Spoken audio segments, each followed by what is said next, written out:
चालू sir. Okay.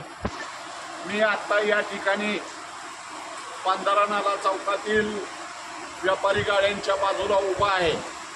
संपूर्ण पांढरा नाला चौक परिसर, सिद्धेश्वर मंदिर परिसर आणि सिद्धेश्वर मंदिरामध्ये पाणी घुसलेले आहे. इंदापूर शहरामध्ये गेली अनेक वर्ष छोटा मोठा पाऊस झाला की अशी परिस्थिती निर्माण होते. गेली अनेक वर्ष आम्ही इंदापूर नगरपालिकेकडे मागणी करत आहोत की या पाण्याचा रीतसर बंदोबस्त करा. नगरपालिका मोठे ड्रेनेज करण्याच्या ऐवजी छोटे छोटे पाईप टाकून गाव कसं तुंबल याची काळजी घेत आहे. संपूर्ण मालोजीराजेंच्या गडीला पाण्याने वेढा टाकलेला आहे. वरच्या बाजूला नवीन नगरपालिकेच्या खालच्या बाजूलाही सर्वत्र पाणी आहे आणि छोट्याशा पावसाने संपूर्ण शहर जलमय झालेलं आहे. पूर्वी इंदापूर शहर टक्केवारीमध्ये वाहून गेलेलं होतं.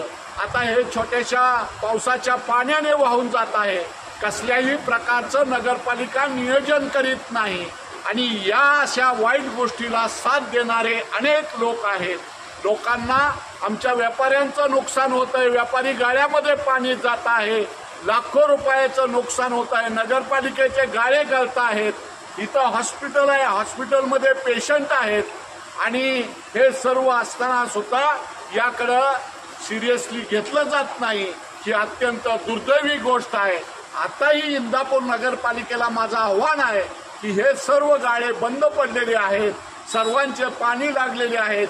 रात्रभर व्यापारी वर्ग इथं जागत आहे आणि संपूर्ण शहरामध्ये पाण्याने थैमान घातलेला असून ज्या ज्या ठिकाणी चांगले नवीन रस्ते खोदलेले आहेत त्या त्या ठिकाणी छोटेसे पाईप गाडलेले आहेत. त्या ठिकाणी चिखलाचं साम्राज्य झालेलं आहे. इंदापूर शहरातला कोणताही भाग चिखलमय आणि पाणीमय झालेला दिसत नाही. तेव्हा मी नगरपालिकेला आणि इंदापूर शहराला विचारेल, काय इंदापूर शहरात तुझीही कहाणी हृदयी अमृत नयनी पाणी. संपूर्ण शहरवासियांच्या डोळ्यामध्ये चुकीच्या नियोजनामध्ये डोळ्यामध्ये पाणी आहे. प्रचंड आर्थिक नुकसान होत आहे.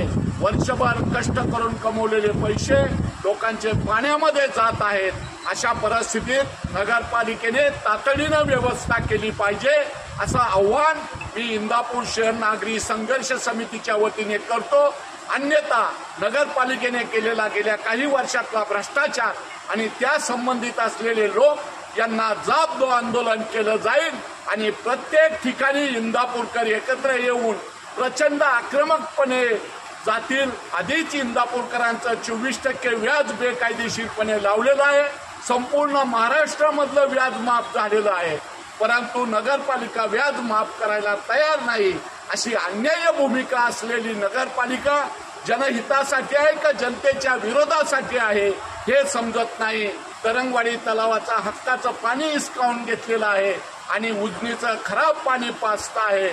तेव्हा नगरपालिकेला आव्हान करेल, जनता विरोधी कारभार करण्याच्या ऐवजी जनहिताचा कारभार करा. इथल्या लोकांना लुबडू नका, फसवू नका आणि हे जे पाणी वाहतंय याचं तातडीनं नियोजन करा. पुन्हा अशी परिस्थिती घडणार नाही याची काळजी करा. मी देव सिद्धेश्वराला प्रार्थना करेल की देवा, तुम्ही सुद्धा आता पाण्यामध्ये गेलेला आहात. हे नगरपालिकेच्या चुकीच्या नियोजनामध्ये गेलेला आहात. जे जे याच्यामध्ये दोषी आहेत, जे जे याच्या टक्केवारीत अडकलेले आहेत, परमेश्वर त्यांना निश्चित शिक्षा करेल. थोडं पाण्याचा